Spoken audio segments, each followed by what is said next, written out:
السلام علیکم ورحمۃ اللہ وبرکاتہ۔ الحمد للہ وحدہ والصلاة والسلام علی من لا نبی بعدہ، اما بعد۔ اعوذ باللہ من الشیطان الرجیم، بسم اللہ الرحمن الرحیم۔ یا ایہا الذین آمنوا کتب علیکم الصیام کما کتب علی الذین من قبلکم لعلکم تتقون۔ رب اشرح لی صدری ویسر لی امری واحلل عقدۃ من لسانی یفقہوا قولی۔ مولانا جرجس انصاری کے بیانات سننے کے لیے مولانا صاحب کے آفیشیل یوٹیوب چینل مولانا جرجس انصاری سپیچز کو سبسکرائب کریں۔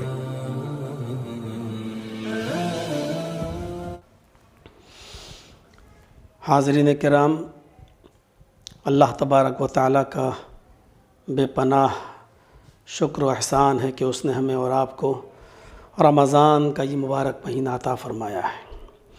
آج اسی مہینے کے تعلق سے کچھ باتیں آپ کے سامنے بطور درس رکھنے کا موقع مل رہا ہے، اسی کو میں آپ کے سامنے پیش کر رہا ہوں۔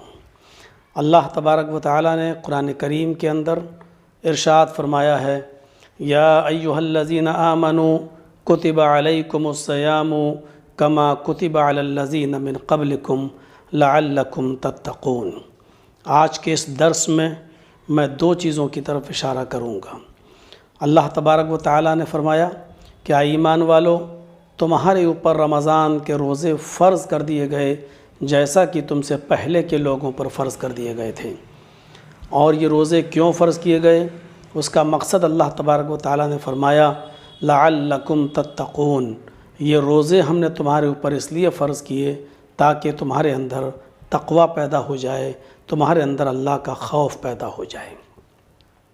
اللہ تبارک و تعالیٰ نے فرمایا کتب علیکم الصیام، تمہارے اوپر رمضان کے روزے فرض کر دیے گئے۔ عربی زبان میں صوم اور صیام یہ دونوں مصدر ہیں۔ صوم کا بھی اور صیام کا بھی معنی ہوتا ہے، لغوی معنی رک جانا، اور اصطلاحی معنی ہوتا ہے اپنے آپ کو کھانے سے، پینے سے اور بیوی کے ساتھ جماع کرنے سے اپنے آپ کو روک لینا۔ اسی کا نام ہے روزہ۔ کتب علیکم الصیام میں صوم اور صیام دونوں کو اسی لیے استعمال کیا گیا ہے اور یہی بتایا گیا ہے کہ اس کا معنی ہوتا ہے رک جانا، یعنی اپنے آپ کو کھانے سے، پینے سے اور بیوی کے ساتھ جماع کرنے سے اپنے آپ کو روک لیا جائے۔ ویسے تو بہت سی چیزوں سے پرہیز بتایا ہے شریعت نے، لیکن اصطلاحی معنی میں یہ تین چیزیں آتی ہیں: کھانے سے، پینے سے اور جماع سے اپنے آپ کو روک لینا۔ اور صوم و صیام کے اس لغوی معنی پر ہمیں اور آپ کو غور کرنا چاہیے۔ ویسے تو اس مہینے کے اندر روزے کی حالت میں انسان کو اپنے ہاتھ کو بھی برائی سے روکنا چاہیے، اپنے پیر کو بھی برائی سے روکنا چاہیے، اپنے کانوں کو بھی برائی سے روکنا چاہیے، اپنی آنکھوں کو بھی برائی سے روکنا چاہیے، اپنے اذہان و قلوب کو بھی برائی سے روکنا چاہیے، اپنی زبان کو بھی برائی سے روکنا چاہیے۔ اور انسان ان تمام چیزوں سے اگر اپنے آپ کو روک لیتا ہے تو یہی روزہ اللہ رب العالمین کی بارگاہ میں قابل قبول ہے۔ اپنے آپ کو روک لینے کا نام روزہ ہے۔ اور دوسری چیز شریعت نے، اللہ تبارک و تعالیٰ نے قرآن کی آیت میں بتائی ہے کہ کتب علیکم الصیام کما کتب علی الذین من قبلکم لعلکم تتقون۔ یہ روزہ تمہارے اوپر جو فرض کیا گیا تم سے پہلے کے لوگوں پر بھی ہم نے فرض کیا تھا۔ ایسا نہیں ہے کہ ہم نے صرف یہ ظلم تمہارے اوپر، اس کو ظلم مت سمجھنا، اور یہ ایسا میں نے صرف تمہارے اوپر نہیں کیا ہے، بلکہ تم سے پہلے کی جو امتیں آئی تھیں، تم سے پہلے کے جو لوگ آئے تھے، ہم نے یہ روزہ ان کے اوپر بھی فرض کیا۔ اور اس کا مقصد کیا ہے؟ اس روزے کا مقصد یہ ہے لعلکم تتقون، تاکہ تمہارے اندر تقوی پیدا ہو جائے، تاکہ تمہارے اندر پرہیزگاری آ جائے۔ روزے کو فرض کرنے کا مقصد یہ ہے کہ انسان کے اندر تقوی آ جائے، اللہ تبارک و تعالیٰ کا خوف آ جائے۔ سب سے زیادہ عبادات کے اندر سب سے زیادہ اللہ کا خوف اور اللہ کا ڈر اگر کسی عبادت سے آتا ہے تو وہ روزہ ہے۔ انسان نماز پڑھتا ہے، اس میں بھی خوف خدا ہے، لیکن روزے جیسا نہیں۔ اس کے علاوہ زکوٰۃ دیتا ہے، اس میں بھی خشیت ہے، ڈر ہے، لیکن روزے جیسا نہیں۔ روزے کو اللہ تبارک و تعالیٰ نے بالخصوص تقوی کے لیے فرض کیا ہے۔ ہماری زندگی کے اندر تقوی پیدا ہو جائے، اللہ کا خوف آ جائے۔ حضرت عمر فاروق رضی اللہ تعالیٰ عنہ نے حضرت ابی ابن کعب رضی اللہ تعالیٰ عنہ سے ایک بار پوچھا۔ ھدی للمتقین کی تشریح میں حافظ ابن کثیر نے اپنی مایہ ناز تفسیر ابن کثیر کے اندر نقل کیا ہے، ھدی للمتقین کی تشریح میں، کہ حضرت عمر فاروق رضی اللہ تعالیٰ عنہ نے ایک مرتبہ حضرت ابی ابن کعب سے پوچھا کہ آئے ابی ابن کعب، کیا آپ کو معلوم ہے تقوی کسے کہتے ہیں؟ یہ تقوی کیا ہے؟ تو حضرت ابی ابن کعب رضی اللہ تعالیٰ عنہ نے فرمایا کہ اے امیر المومنین، کیا آپ کبھی جنگل میں نہیں گئے؟ کیا کبھی آپ نے کانٹوں دار جھاڑیوں سے آپ کا گزر نہیں ہوا ہے؟ حضرت عمر فاروق رضی اللہ تعالیٰ عنہ نے فرمایا کیوں نہیں، ہوا ہے، ہم گئے ہیں، جنگل کا سفر کیا ہے، جنگل سے گزر ہوا ہے، کانٹوں دار جھاڑیوں سے ہم گئے ہیں۔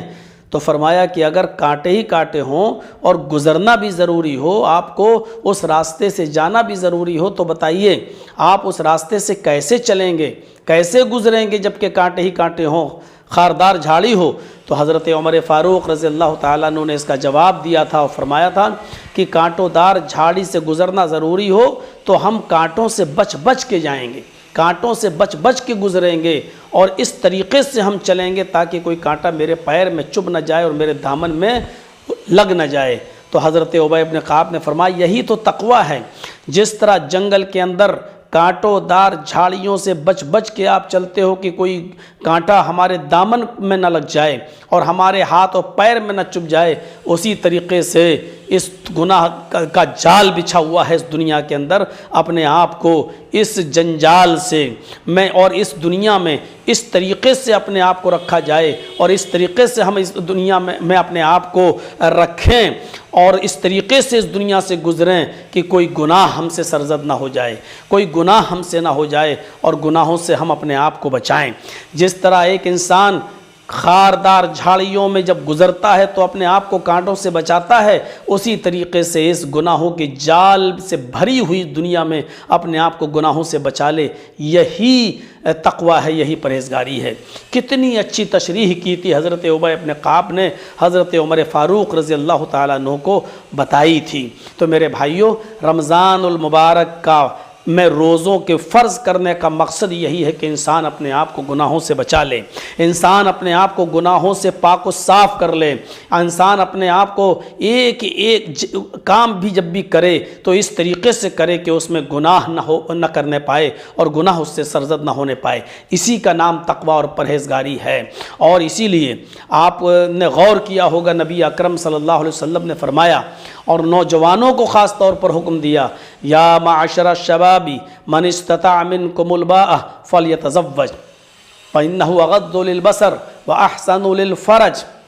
اے نوجوانوں کی جماعت، تم میں جس کے پاس نکاح کرنے کی طاقت ہو، نکاح کا خرچہ اٹھانے کی طاقت ہو، اس نوجوان کو چاہیے کہ وہ شادی کر لے، وہ نکاح کر لے، اس لیے کہ نکاح، شادی انسان کی نگاہوں کو نیچا کر دیتی ہے اور گناہوں سے بچاتی ہے۔ اغض للبصر، نگاہوں کو نیچا کرنے کا ذریعہ ہے، وَأَحْسَنُ لِلْفَرْجِ، اور شرمگاہ کی حفاظت کرتی ہے۔ اور پھر فرمایا اللہ کے نبی صلی اللہ علیہ وسلم نے، فَمَن لَّمْ يَسْتَطِعْ، اگر کسی کے اندر یہ طاقت نہیں ہے تو اس کو چاہیے کہ پھر وہ روزے رکھے۔ اگر کسی کے اندر اس کی طاقت نہیں ہے تو اس کو چاہیے کہ وہ روزے رکھے۔ یعنی انسان کے اندر جب گناہ کرنے کی خواہش پیدا ہوتی ہے اور گناہوں کی دلدل میں جب وہ پھنسنا چاہتا ہے تو اس کے لیے گناہوں سے بچنے کا جو طریقہ نبی اکرم جناب محمد رسول اللہ صلی اللہ علیہ وسلم نے بتایا ہے وہ یہ ہے کہ وہ روزہ رکھ لے۔ یعنی روزہ ہی وہ عبادت ہے جو انسان کو گناہوں سے روک سکتی ہے اور گناہوں سے پاک و صاف کر سکتی ہے۔ تو ہمیں اور آپ کو چاہیے، انسان کے اندر دو قوتیں ہوتی ہیں۔ اللہ رب العالمین نے ہر انسان کے اندر دو قوتوں کو ودیت فرمایا ہے۔ ایک قوت ہے جس کا نام ہے قوت ملکیہ، اور ایک قوت ہے جس کا نام ہے قوت بہیمیہ۔ جب کسی انسان کے اندر قوت ملکوتی غالب آتی ہے تو وہ نیکی کی طرف بڑھتا ہے، صدقہ و خیرات کی طرف بڑھتا ہے، وہ اس کا ضمیر اندر سے اس کو جھنجھوڑتا ہے، نیکی کرنے کی طرف اکساتا ہے، اور وہ انسان نماز اور روزے کی پابندی کرتا ہے اور گناہوں سے بچتا ہے۔ لیکن ایک انسان کے اندر جب قوت بہیمیہ جاگتی ہے، اور قوت بہیمیہ جب انسان پر غالب آ جاتی ہے تو وہ حیوانوں جیسے عمل کرتا ہے، اس کے نزدیک نیکی و برائی میں کوئی فرق نہیں رہتا ہے، وہ بالکل جانور بن جاتا ہے، وہ بالکل جانوروں کی طرح سلوک کرتا ہے، وہ نیکی کو نیکی نہیں سمجھتا اور برائی کو برائی نہیں سمجھتا ہے۔ اسی لیے اللہ تبارک و تعالیٰ نے زندگی اور موت کی جو تخلیق کی ہے، اس کا مقصد ہی یہ بتایا ہے کہ حسن عمل، اچھے اعمال کرنا، نیک اعمال کرنا۔ اسی لیے فرمایا قرآن کریم سورہ ملک کے اندر اللہ تبارک و تعالیٰ نے الذی خلق الموت والحیات لیبلوکم ایکم احسن عملا، اللہ نے موت کو بھی پیدا کیا اور زندگی کو بھی پیدا کیا۔